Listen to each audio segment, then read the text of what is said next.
اعوذ باللہ من الشیطان الرجیم بسم اللہ الرحمن الرحیم اللہم صلی علی فاطمۃ و ابیہا و بعلہا و بنیہا وسر المستودع فیہا بعدد ما احاط بہ علمک السلام علیکہ یا نبی اللہ، السلام علیکہ یا رسول اللہ، السلام علیکہ یا خاتم النبیین و سید المرسلین، السلام علیکہ یا ابا الزہرا ورحمۃ اللہ وبرکاتہ، السلام علیکہ یا ابا الحسن یا امیر المؤمنین یا علی ابن ابی طالب، اسد اللہ ایامکم، الحمدللہ الذی جعلنا من المتمسکین بولایت امیر المؤمنین۔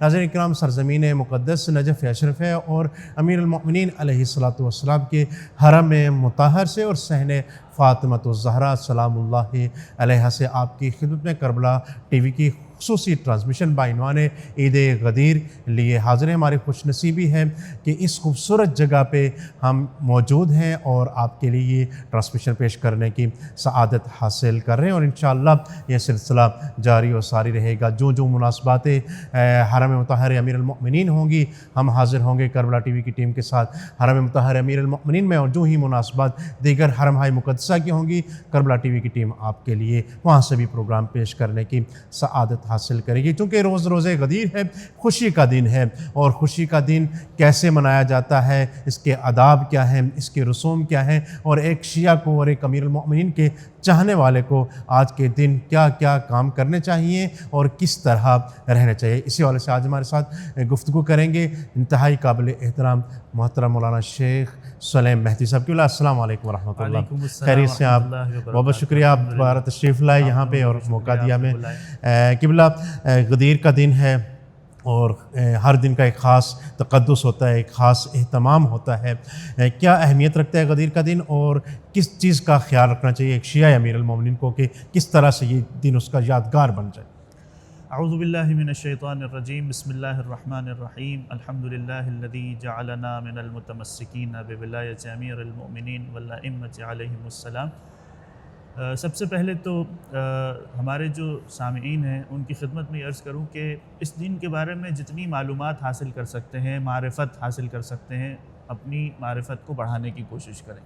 بہت سی چیزیں ایسی ہوتی ہیں کہ انسان سنتا رہتا ہے علماء کرام سے، مجالس میں بھی، پروگرامز کے اندر بھی، جشن کے مواقع پر بھی، لیکن کچھ چیزیں ایسی ہوتی ہیں جو پھر بھی رہ جاتی ہیں۔ تو جتنا مزید اپنی معلومات اور معارف کو بڑھانے کی کوشش کرے اس دن سے متعلق یا اس غدیر کے واقعے سے متعلق، اتنا زیادہ بہتر ہے، کیونکہ ایک حدیث میں آپ کی خدمت میں گزارش کروں، آٹھویں امام علی ابن موسیٰ الرضا علیہ السلام کی حدیث ہے کہ امام فرماتے ہیں لو عرف الناس فضل هذا اليوم بحقیقته لصافحتهم الملائکۃ فی کل یوم 10 مرات۔ اللہ کہ اگر لوگوں کو اس روز غدیر کی حقیقی معرفت کا علم ہو جائے تو ملائکہ اپنے لیے فخر محسوس کریں گے کہ وہ روزانہ اس شخص کے پاس آئیں اور آ کر اس سے 10 مرتبہ مصافحہ کریں۔ یعنی وہ مومن اس قابل ہو جائے گا اس دن کی معرفت حاصل کرنے کی وجہ سے کہ فرشتے فخر محسوس کریں گے، نازل ہوں اور اس سے مصافحہ کریں، اس سے ہاتھ ملائیں۔ تو اس کا مطلب ہے کہ اس دن کے بارے میں جاننا چاہیے، اس کو سمجھنا چاہیے کہ کتنی بڑی نعمت ہے اور کتنا عظیم اعلان ہے جو اس دن میں ہوا ہے۔ اور ساتھ ہی میں عرض کروں کہ اس دن کے اندر اور بھی بہت ساری مناسبتیں ہیں۔ مثلا روایت کے اندر ہمیں ملا کہ حضرت آدم علیہ السلام نے توبہ کی تو یہ دن تھا جب حضرت آدم کی توبہ قبول ہوئی، اور اس کے شکرانے کے طور پر حضرت آدم علیہ السلام نے اس دن میں روزہ رکھا۔ صحیح۔ اسی طرح حضرت ابراہیم علیہ السلام کو نمرود نے آگ میں ڈال دیا تو یہی وہ دن تھا جس دن نمرود کی آگ سے حضرت ابراہیم علیہ السلام کو چھٹکارا نصیب ہوا، نجات ملی۔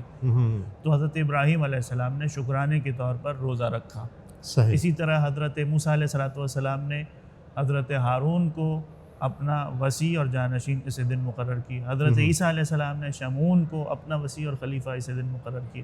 تو یہ ایام ایک پرانی تاریخ ہے اس دن کی، اس دن کی برکتیں ہیں، اور مسلسل یہ سلسلہ جاری ہے جو ما سبق اقوام سے اور امتوں سے اور انبیاء کرام سے چلتا چلا آ رہا ہے۔ صحیح۔ یہ بھی روایات میں ملا کہ انبیاء کرام علیہ السلام اپنی امتوں کو اس دن کے بارے میں بتایا کرتے تھے اور اسے عید کے طور پر منانے کی تاکید کرتے تھے۔ صحیح۔ یہ برکت والا دن ہے، اس میں خوشی مناؤ، اس میں ایک دوسرے کی زیارت کرو۔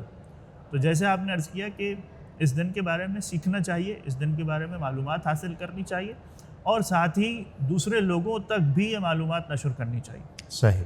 یعنی لوگوں کو بتائیں کہ اس دن کی امپورٹنس کیا ہے، اس دن کی اہمیت کیا ہے۔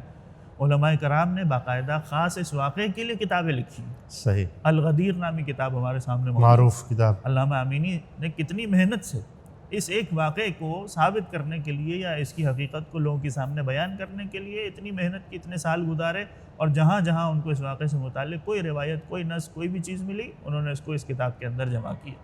تو یہ ایک محنت ہے، ایک خزانہ ہے، اس سے اس واقعے کی اہمیت کا اندازہ ہوتا ہے۔ صحیح، لہذا ہم سب کی بھی ذمہ داری یوں بنتی ہے کہ اس واقعے کے بارے میں مزید معلومات حاصل کریں۔ اور جہاں تک آداب کی بات ہے تو ظاہر ہے کہ ہر جو بابرکت دن ہوتا ہے اس میں ہم سے کہا گیا کہ غسل کریں، پاکیزگی اختیار کریں۔ کامن چیزیں ہیں جو جی ہاں، سارے بہت ساری چیزیں دنوں میں موجود ہیں۔ اسی طریقے سے مثلا روزہ رکھنے کا بہت اجر و ثواب ہے، جیسے میں نے عرض کیا کہ حضرت آدم علیہ السلام نے بھی شکرانے کے طور پر روزہ رکھا، حضرت ابراہیم علیہ السلام نے۔ اب اس دن اگر کوئی روزہ رکھے تو کیا اجر و ثواب ملتا ہے؟ ائمہ اہل بیت علیہ السلام سے بھی وارد ہوا، اور رسول اکرم کی حدیث میں بھی ہے، جو عام مسلمانوں کی کتاب میں بھی موجود ہے، کہ اس دن کے حوالے سے رسول خدا نے بھی روزہ رکھنے کی تاکید کی کہ اگر 18 ذی الحجہ کو کوئی شخص روزہ رکھتا ہے تو اسے 60 سال روزہ رکھنے کا ثواب ملتا ہے۔ صحیح، 60 ایئرز۔ تو اس کا مطلب یہ ہے کہ اس دن ایک اہم عبادت ہے جو ہمیں انجام دینی ہے، یعنی روزہ رکھنا ہے۔ اسی طرح زیارت الاخوان کے بارے میں کہا گیا۔ قبلہ ایک چھوٹا سا فقہی مسئلہ بھی اگر آپ اجازت دیں تو ہم اسی روزے کے حوالے سے یہاں پہ ڈسکس کر لیتے ہیں، کیونکہ مومنین رکھیں گے روزہ، تو اس روزے کی جو نیت ہوتی ہے، عموماً لوگ یہ بھی کہتے ہیں کہ مستحب ہے روزہ، مستحب کی جگہ ہم واجب جو قضا روزے ہیں اس کو رکھتے ہیں، تو کیا اس سے غدیر والے دن اپنا قضا روزہ بھی انسان رکھ سکتا ہے کیا؟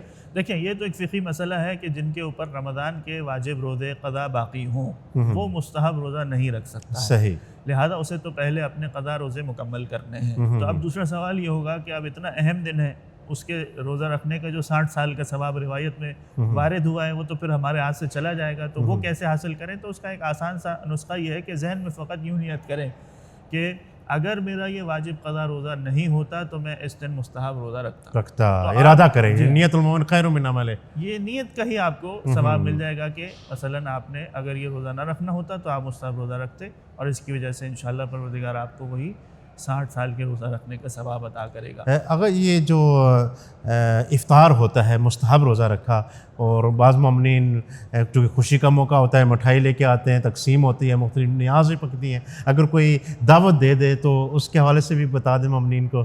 ہاں، مستحب روزہ اگر ہے، یعنی جس کا ابھی کوئی قضا واجب روزہ نہیں ہے، مستحب کی نیت سے اس نے 18 ذی الحجہ کو روزہ رکھا ہے، تو یہ بھی روایات میں وارد ہوا ہے، اور فقہی اعتبار سے بھی مراجعین کرام فتویٰ دیتے ہیں کہ مستحب ہے کہ انسان اس مومن کی دعوت کو قبول کر لے، اور اس سے اس کو اس روزے کا بھی ثواب مل جائے گا، یعنی 2 ثواب ہو جائیں گے، ایک مومن کی حاجت پوری کرنے کا ثواب، اس کے دل کو سرور ڈالنے کا، اور دوسرا جو ہے وہ روزہ رکھنے کا ثواب جو اس کی نیت میں تھا کہ میں اس دن روزہ پورا کروں گا، وہ ثواب بھی اس کو مل جائے گا۔ اور چونکہ آپ نے بات کی تو یہاں بھی ضمناً یہ بات کر دوں کہ خود روزہ رکھنے کا بھی ثواب ہے، اور اگر کسی نے روزہ رکھا ہوا ہے تو افطار کرانے کا بھی الگ سے ثواب ہے، یہ بھی روایات میں وارد ہوا ہے۔ ائمہ اہل بیت علیہ السلام کی روایت میں وارد ہوا کہ اگر غدیر کے دن وہ مومنین کو روزہ افطار کرائے تو اسے فیام کو افطار کرانے کا ثواب ملے گا، یہ لفظ فیام وارد ہوا حدیث میں۔ تو لوگوں نے سوال کیا کہ اس فیام کا کیا مطلب ہے؟ تو کہا کہ اس سے مراد 1,00,000 لوگ ہیں، یعنی ایک بندے کو افطار کرائے 1000 فیام کا ثواب ملے گا، اور ایک فیام کا مطلب ہے 1,00,000 لوگ، یعنی 1,00,000 کو 1000 سے ضرب دے دیں، ملٹیپلائی کرتے ہیں تو ایک شخص کو روزہ افطار کرانے کا اتنا عظیم ثواب ہے جو آج کے دن میں پروردگار نے رکھا ہے۔ واہ واہ، کیا کہنا۔ تو یہ ساری چیزیں ظاہر کرتی ہیں کہ اس دن کی اہمیت اور امپورٹنس کیا ہے۔ اس کے علاوہ بھی اگر ہم دیکھیں تو جیسے میں نے عرض کیا کہ انسان معرفت حاصل کرے، دوسرا یہ کہ جس کے پاس معرفت ہے اور وہ اس دن کو خوشی کے انداز میں منا رہا ہے، عید کے انداز میں منا رہا ہے، اور وہ سمجھتا ہے کہ یہ کتنی بڑی نعمت ہے جو پروردگار نے اسے عطا کی ہے، اس نعمت عظمیٰ کا شکر بھی ادا کرے۔ شکریہ کے طور پر مختلف چیزیں ہیں جو ہمیں تاکید کی گئی ہے، مثال کے طور پر 2 رکعت نماز کا تذکرہ ہے، خاص طور پر 2 رکعت نماز جو شکرانے کے انداز میں انسان انجام دے، اور تاکید ہے کہ یہ زوال کے وقت یعنی ظہر اور عصر کی روزے غدیر، جی ہاں روزے غدیر، ظہر اور عصر کی نماز کے بعد زوال کے وقت اس 2 رکعت نماز کو انجام دیں۔ اس کا ایک خاص طریقہ بھی ہے، اس میں خاص دعا ہے جو بیان کی گئی کہ نماز سے فارغ ہونے کے بعد اس دعا کی تلاوت کرے، اور پھر اپنی پیشانی کو سجدے میں رکھے اور 100 مرتبہ الحمدللہ پڑھے، اور اسی طرح 100 مرتبہ شکرا للہ کہے۔ صحیح. اور اس حدیث کو بیان کرنے کے بعد جو چھٹے امام سے وارد ہوئی ہے، جملہ یہ ملتا ہے حدیث میں کہ جو شخص اس نماز کو انجام دے تو اس کا مرتبہ ایسا ہی ہے کہ جیسے وہ روز غدیر میدان غدیر خم میں حاضر تھا اور اس نے امیر المومنین علیہ الصلوۃ والسلام کے ہاتھ پر رسول کے حکم کو بجا لاتے ہوئے ولایت کے عنوان سے بیعت کی کہ میں علی کو اپنا مولا اور آقا تسلیم کرتا ہوں، ان لوگوں میں شمار ہوگا سبحان اللہ جس نے علی کے ہاتھ پر ولایت کے نام سے بیعت کی. تو اس 2 رکعت نماز کو بجا لائے، اس میں شکرانہ بھی ہے. یہ ضرور بجا لانی چاہیے ہر شیعہ کو. جی. یہ 1400 سال بعد اپنے آپ کو محسوس کرے گا کہ غدیر کے میدان میں موجود ہے. جیسے وہ نماز پڑھے گا تو اس کا شمار ان لوگوں میں ہو جائے گا جیسے وہ بیعت کر رہا. تو یہ ایک شکرانے کا انداز ہے. اسی طریقے سے اور کچھ اذکار بیان کیے گئے ہیں کہ کس طرح سے آپ کو شکر بجا لانا ہے، کہ ہم شکر بجا لاتے ہیں اس نعمت عظمیٰ پر کہ خدا متعال نے اس کے ذریعے سے دین کو کامل کیا اور دین اسلام کو پسند کر لیا. اسی انداز سے لوگوں کی زیارت کرنا یعنی مومنین کے پاس جانا. اچھا، اہل و عیال میں وسعت کرنا.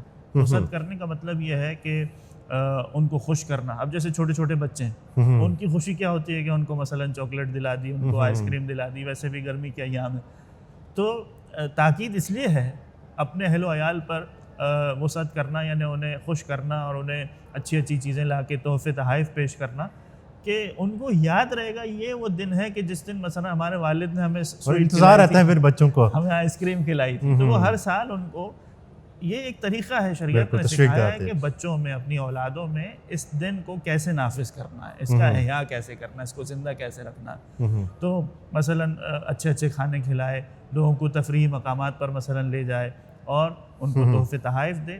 یہ آج کے دن کے اعمال ہیں جو خاص طور پر روایات میں وارد ہوئے ہیں. انشاءاللہ اسی حوالے سے مزید بھی ہم گفتگو کریں گے. ناظرین کرام، ایک مختصر سی بریک لینا چاہیں گے اور بریک کے بعد دوبارہ آپ کی خدمت میں حاضر ہوں گے اور سلسلہ گفتگو جہاں سے منقطع ہوا تھا وہیں سے ہم شروع کرنے کی کوشش کریں گے. دیکھتے رہیے کربلا ٹی وی، از سرزمین مقدس نجف اشرف.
اللهم صل على محمد وعلى محمد وعجل فرجهم. الحمد لله الذي جعلنا من المتمسكين بولایت امیر المؤمنین علیہ الصلوۃ والسلام.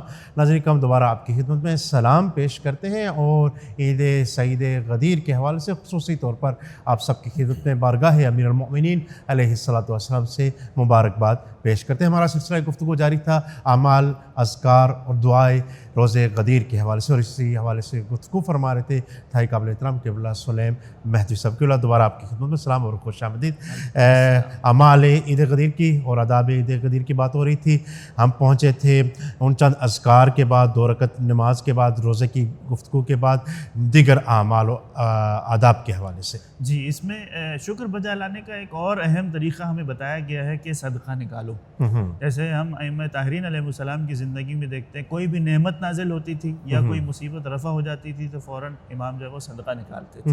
تو یہ تو ایک نعمت عظمیٰ ہے, اس سے بڑی نعمت کسی مومن کو اس دنیا میں اس کائنات میں مل نہیں سکتی. صحیح. لہٰذا اس کے شکرانے کے طور پر بھی انسان صدقہ نکالے, اور جب صدقہ نکالے تو اس کا اجر و ثواب کیا ہے وہ بھی روایت کے اندر آیا ہے کہ 1,00,000 درہم کے برابر, یعنی 1 درہم صدقہ دینا آج کے دن میں دوسرے دنوں میں 1,00,000 درہم صدقہ دینے کے برابر ہے. تو اس دن کی امپورٹنس بھی ہمارے سامنے آ گئی, اور یہ شکرانے کے ادا کرنے کا ایک انداز ہے کہ صدقہ نکال کر کے پروردگار کا شکر انجام دے.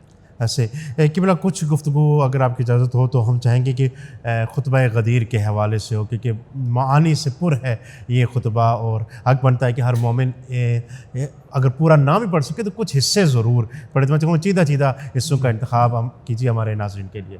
ایک جملہ خطبہ شروع کرنے سے پہلے میں عرض کرتا ہوں کہ پیغمبر اکرم صلی اللہ علیہ وآلہ وسلم کے جتنے ارشادات ہیں, فرامین ہیں, یعنی ان کے منہ سے نکلی ہوئی ہر چھوٹی سی بات بھی اتنی اہم ہے کہ انسان اس کو غور سے توجہ سے سنے اور اس پر عمل کرنے کی کوشش کرے. جب ہم اہم مواقعوں کی بات کرتے ہیں, مثلا روز جمعہ ہو یا فرض کیجئے عید کا دن ہو, یا ہمارے سامنے مثلا ماہ رمضان آ رہا ہوتا ہے تو ایک پورا خطبہ موجود ہے کہ پیغمبر اکرم نے شعبان کے آخری جمعے کو جو ہے وہ استقبال ماہ رمضان کے عنوان سے ایک پورا خطبہ ارشاد فرمایا. تو جس طرح ان خاص مواقعوں پر پیغمبر کے فرامین اور ارشادات کو محفوظ کیا گیا ہے کیونکہ اس کے اندر بیش بہا معانی اور خزانے موجود ہیں, اسی طرح مع الاسف جب ہم عام مسلمانوں کی یہاں کتابوں میں دیکھتے ہیں, احادیث کی کتابیں ہوں یا تاریخ کی کتابیں ہوں, کہ اس کے اندر یہ جو غدیر کا اہم ترین موقع ہے, اس میں پیغمبر نے کیا خطبہ ارشاد فرمایا. حجۃ الوداع ہے, پیغمبر کا آخری حج ہے, اور اس کے بعد پیغمبر نے اس دنیا سے چلے جانا ہے. ایک انتہائی اہم اعلان پیغمبر کر رہے ہیں, اس سے پہلے اتنا طولانی خطبہ ارشاد فرمایا ہے. تو ہمیں کتابوں کے اندر پورا خطبہ من و عن نص کی شکل میں نظر نہیں آتا, یعنی اس کے چھوٹے چھوٹے سے ٹکڑے اقتباسات ہیں جو بعض مورخین اور محدثین نے لکھے ہیں.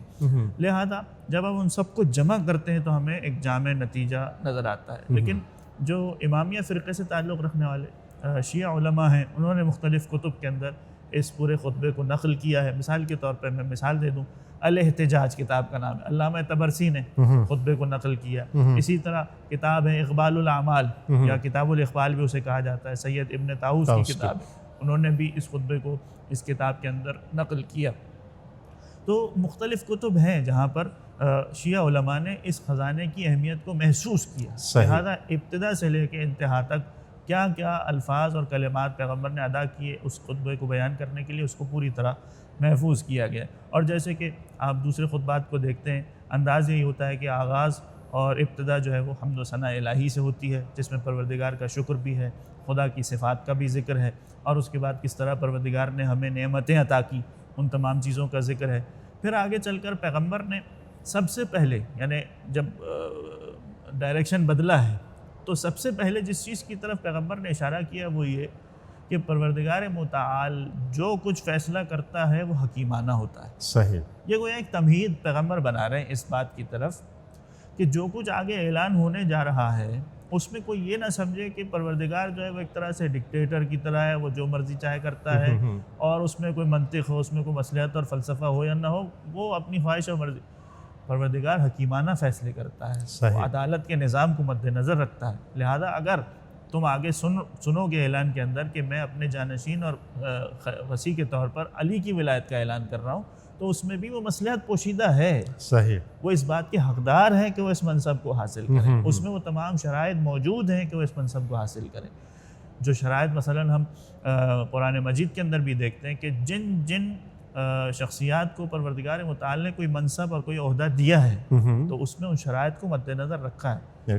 مثلا فرض کیجئے کہ حضرت طالوت کا جو واقعہ ہمیں ملتا ہے کہ بنی اسرائیل کی قوم آئی اپنے نبی کے پاس اور کہا کہ ہم جالوت کے خلاف جنگ لڑنا چاہتے ہیں, کسی ایک کو بادشاہ مقرر کریں. تو حضرت طالوت کو مقرر کیا. انہوں نے کہا کہ ان کے پاس تو مال ہی نہیں ہے, یہ ہمارے اوپر کیسے بادشاہ ہو. تو پروردگار کی طرف سے وحی نازل ہوئی کہ ان اللہ اصطفاہ علیکم, پروردگار نے ان کو چنا ہے. وَزَادَهُ فِي الْعِلْمِ وَزَادَهُ بَسْطَةً فِي الْعِلْمِ وَالْجِسْمِ. وہ شرائط جو ایک اسٹیٹس والے شخص کے اندر, ایک منصب اور عہدہ رکھنے والے شخص کے اندر پوری ہونی چاہیے, وہ ان میں ہیں, اہلیت ہے, اور وہ بتا بھی دی کہ وہ کیا ہے, وہ علم ہے اور شجاعت ہے. لہذا جب بھی انسان کسی ایسے عہدے کو دیکھے جو الہی ہے تو اس میں یہ شرائط پوری ہونی چاہیے. ہم علی علیہ السلام میں دیکھیں تو علم کے کمال پر ہمیں نظر آتے ہیں. پیغمبر نے خود اس کی سند دی، انا مدینۃ العلم وعلی بابھا.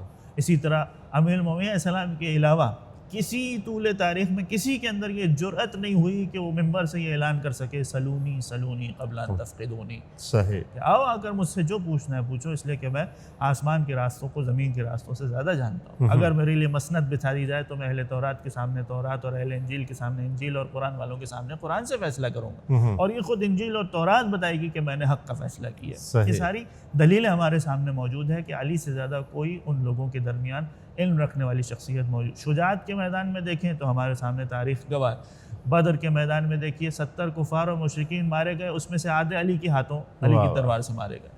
احد کے میدان میں دیکھیں تو جبرائیل قصیدہ پڑھتے ہوئے نازل ہوئے کہ لا فتح الا علی لا سیف الا ذو الفقار. اگر ہم خندق کے میدان میں دیکھیں تو ہمیں کیا نظر آیا کہ عمر ابن عبدود کے جب ٹکڑے کیے تو پیغمبر نے فرمایا ضربۃ علی یوم الخندق افضل من عبادت الثقلین الی یوم القیامہ. خیبر میں جب ناکام اور شکست خوردہ ہوئے اور کوئی اس خیبر کے قلعے کو فتح نہیں کر سکا تو پیغمبر نے فرمایا لأعطین الرایۃ غدا رجلا کرارا غیر فرار. ایسے مرد کو دوں گا جو کرار ہے، بڑھ بڑھ کے حملے کرنے والا ہے، واپس پلٹ کر نہیں آئے گا جب تک کہ خدا اس کے ہاتھوں پر فتح نصیب نہ کرے. تو یہ ساری صفات علی میں ہیں، تبھی پروردگار نے یہ عہدہ اور منصب علی کو دیا. اس سے آگے چلیں تو پیغمبر نے پھر اس بات کی طرف اشارہ کیا کہ میں جو کچھ کہہ رہا ہوں وہ پروردگار کی جانب سے ہے، اور پروردگار نے مجھے امر کیا ہے کہ یہ اعلان کرو. یعنی اب اسی آیت کی طرف گویا پیغمبر اشارہ فرما رہے ہیں کہ اگر تم نے یہ اعلان نہیں کیا تو تم نے رسالت کا کوئی کام نہیں کیا، جواب نہیں دیا. لہذا جبرائیل کے اس فیصلے اور اس امر کے مطابق جو خدا کی طرف سے وہ لے کر کے آئے ہیں، میں خدا کے فیصلوں کو تمہارے سامنے سنا رہا ہوں. تو کوئی اب بعد میں آ کر یہ نہ کہے کہ میں اپنی محبت کی خاطر، اپنی خواہش اور اپنی مرضی کی وجہ سے، کیونکہ یہ میرے چچا زاد بھائی ہیں یا میری بیٹی کے شوہر اور داماد ہیں، اس لیے میں ان کی محبت میں اتنا دیوانہ ہو گیا. اس آیت کا بھی حوالہ دیا پیغمبر نے اسی موقع پر کہ میں نے علی کے اتنے فضائل بیان کیے، یا اس طرح میں علی کے ساتھ ساتھ رہتا ہوں یا علی کو اپنے قریب رکھتا ہوں کہ لوگوں نے مجھے اوزن کہنا شروع کر دیا کہ یہ تو کان ہے. کان کا مطلب ہے کہ علی جو کچھ آگے ان کو بتاتے ہیں وہ علی کے فضائل ہی پڑھتے رہتے ہیں. اور قرآن نے آ کر کہا کہ اگر یہ اوزن ہے تو یہ خیر ہے، اس لیے کہ اللہ پر ایمان رکھتے ہیں اور قیامت پر ایمان رکھتے ہیں. تو اس طرح آپ دیکھیں گے متواتر بہت ساری آیات ہیں جو پیغمبر نے اس خطبے کے اندر بیان کی. یعنی اس میں ان لوگوں کا بھی تذکرہ کیا کہ جو صاحبان ایمان ہیں، جو اللہ کے کہنے کے مطابق اللہ کی بھی اطاعت کرتے ہیں، رسول کی بھی اطاعت کرتے ہیں، اور پھر رسول نے جس کو اپنا وسیع اور خلیفہ مقرر کیا اس کی بھی اتباع کرتے ہیں. ان کے لیے تعریف ہے، مدح ہے، ان کو کیا اجر اور انعام عطا کیا جائے گا. ان سے متعلق جتنی آیات ہیں وہ سب کی سب پیغمبر نے پیش کی. اسی طریقے سے ان لوگوں کی طرف بھی اشارہ کیا ہے جو منافقین ہیں، صحیح، جو کسی بھی طرح پیغمبر کی بات کو نہیں مانتے، اعتراض کرتے ہیں، شک کرتے ہیں. ان کی طرف بھی پیغمبر نے اشارہ کیا. آگے چل کر پیغمبر نے علی کے اوصاف کو، ان کے فضائل کو بیان کرنا شروع کیا کہ علی حق کے ساتھ ہیں اور حق علی کے ساتھ ہے. علی ہمیشہ ہدایت کی طرف تمہیں لے جانے والے ہیں، علی تم میں سب سے زیادہ علم رکھنے والے ہیں، علی ہمیشہ نور کی طرف تمہیں لے جانے والے ہیں. یہ سارے فضائل آپ کو رسول کی زبانی اس خطبے میں نظر آئیں گے. درمیان میں رسول نے حدیث ثقلین کے مفہوم کی طرف بھی اشارہ کیا. صحیح. یعنی بعض لوگ یہ کہتے ہیں کہ کیا فقط علی کی ولایت کا اعلان تھا، تو اس کے بعد مثلا جو ائمہ طاہرین کا سلسلہ ہے ان کے اوپر کیا نص ہے، تو کیا غدیر خم کے خطبے میں اس کی طرف بھی اشارہ ہے؟ جی ہاں، حدیث ثقلین اس کو بیان کر رہی ہے کہ پیغمبر نے کہا کہ ایک ثقل اصغر ہے، ایک ثقل اکبر ہے. ثقل اصغر جو ہے وہ اہل بیت کی شکل میں، ثقل اکبر وہ ہے قرآن مجید جو پروردگار نے کتاب کی شکل میں نازل کیا. اور یہ دونوں ایک دوسرے کے فضائل اور ایک دوسرے کی خصوصیات کو بیان کرتے رہیں گے. وَلَن يَفْتَرِقَا حَتَّى يَرِدَ عَلَيَّ الْحَوْض. اور یہ دونوں آپس میں ایک دوسرے سے کبھی جدا نہیں ہو. کہیں تمہیں نظر نہیں آئے گا کہ قرآن کچھ اور بات کر رہا ہے اور یہ اہل بیت کچھ اور کہہ رہے ہیں. لہذا حدیث ثقلین کے ذریعے سے پوری ذریت طاہرہ کی گویا ولایت اور امامت کا اعلان کر دیا کہ علی کے بعد حسن ہے، حسن کے بعد یہ سلسلہ امام مہدی صاحب الزمان علیہ الصلوۃ والسلام تک جاری رہے گا. پھر آگے چل کر پیغمبر نے جب یہ ساری باتیں کر دیں تو پھر وہ اہم ترین موقع آتا ہے کہ بازو پکڑ کر علی کو بلند کیا اور پہلے تو ان سے اقرار لیا. یہ جو مولا کے لفظ پر اعتراض کیا جاتا ہے اس میں ایک یہ دلیل بھی موجود ہے کہ جب اعلان کرنا چاہا ہے تو پہلے اعتراف اور اقرار لیا ہے اس مجمع سے جو سامنے موجود ہے کہ کیا میں تم پر تمہاری جانوں سے زیادہ تم پر تصرف کا حق رکھتا ہوں یا نہیں لگتا ہوں؟ سب نے کہا کہ بلا یا رسول اللہ، یعنی اب یہاں لفظ اولا استعمال ہوا ہے، لست اولا من انفسکم، کیا میں تم سے تمہارے نفوس پر زیادہ تصرف کا حق نہیں رکھتا ہوں؟ سب نے جب کہا بلا یا رسول اللہ تو اب اعلان کیا کہ جس طرح سے میں تمہارا مولا ہوں اسی طرح سے علی تمہارے مولا ہے۔ اور اس اعلان کے بعد اس آیہ ولایت کا بھی تذکرہ قرآن مجید کی جو آیت ہے کہ جس میں کہا گیا کہ انما ولیکم اللہ ورسولہ والذین آمنوا الذین یقیمون الصلاۃ ویؤتون الزکاۃ، اس آیت کا بھی تذکرہ کیا۔ یعنی اب یہ ولایت کے سلسلے کو پیغمبر نے اللہ کی ولایت کے ساتھ جوڑا ہے۔ صحیح، یعنی علی کی ولایت مستقل نہیں ہے، الگ سے نہیں ہے یہ کوئی سلسلہ، یہ پروردگار کی طرف سے عطا کرتا ہے۔ جو ولایت خدا کی ہے وہ رسول کی ہے، اور رسول کی ہے وہی علی بن ابی طالب، ایک سلسلے کا نام ہے۔ اور اس آیت میں جو صفات بیان ہوئی، ظاہر ہے کہ اس آیت میں علی کا نام تو نہیں آیا، اللہ ولی ہے، رسول ولی ہے، اور وہ صاحبان ایمان کہ جو نماز قائم کرتے ہیں اور حالت رکوع میں زکوٰۃ دیتے ہیں۔ آیت پڑھنے کے بعد رسول نے واضح طور پر اعلان کیا کہ علی وہ شخص ہیں جو نماز قائم کرنے والے اور حالت رکوع میں زکوٰۃ دینے والے، مصداق کو بیان کر دیا۔ کل کو یہ اعتراض نہ کرے کہ ہمیں تو پتہ ہی نہیں چل سکا کہ اس صفت پر پورا اترنے والا کون تھا، کون اس آیت کا مصداق تھا۔ رسول نے خطبے کے اندر اس کی بھی وضاحت کی اور ہر طرف سے اتمام حجت کر دیا۔ جی، اگر آپ اس پورے خطبے کو طولانی ہے اس کو پڑھیں، اور میں گزارش کروں گا ہمارے دیکھنے والوں سے کہ اردو میں اس کے ٹرانسلیشن، انگلش میں بھی اس کا ترجمہ موجود ہے، انٹرنیٹ کے اوپر جائیں، اور اگر اردو زبان میں پڑھنا چاہیں تو علامہ سید ابن حسن نجفی صاحب نے اس کا پورا ترجمہ پیش کیا ہے اردو زبان کے اندر بہت سلیس انداز میں، اس کو پڑھ لیں۔ پیغمبر نے آخر میں یہ اعلان کیا کہ اب جو کوئی بھی حاضر ہے فَلْيَبْلُغِ الْحَاضِرُ الْغَائِبَ، تم میں سے جو یہاں حاضر ہے اور میرے اعلان سن رہے ہیں اس کی ذمہ داری ہے جو غائب ہے یا نہیں آ سکا اس تک یہ پیغام۔ اور دوسرا جملہ یہ تھا جو عام طور پر نہیں پڑھا جاتا، وہ یہ تھا کہ الوالد الولد، جو موجود ہے وہ تو غیر موجود اور غائب تک پہنچائے، باپ کی بھی ذمہ داری لگائی۔ ہر باپ کی ذمہ داری ہے کہ وہ اپنی نسل اور اپنے بیٹے تک، اپنے بچوں تک یہ اعلان پہنچائے۔ اسد قبلہ بہت بہت شکریہ، آپ نے بڑی اچھی گفتگو فرمائی، اور انشاءاللہ یہ سلسلہ استفادے کا جاری و ساری رہے گا۔ ناظرین کرام، آپ نے ہمارا یہ پروگرام دیکھا، انشاءاللہ یہ سلسلہ سرزمین مقدس نجف اشرف اور حرم مطہر امیر المؤمنین علیہ السلام سے کربلا ٹی وی اردو کے توسط سے جاری اور ساری رہے گا۔ انشاءاللہ ہمیں انتظار رہے گا آپ کا اور آپ کی کالز کا اور آپ کے میسیجز کا بھی، اور انشاءاللہ جب ہم یہاں سے پروگرام کریں گے تو آپ کو بھی موقع دیا جائے گا کہ ہمارے اس پروگرام میں کالز کے ذریعے بھی شرکت کریں۔ اپنی دعا میں یاد رکھیے گا، آپ سب کی جانب سے نائب الزیارہ بھی ہیں اور ڈھیر ساری دعائیں بھی آپ کے لیے کرتے ہیں۔ اللہ حافظ ناصر۔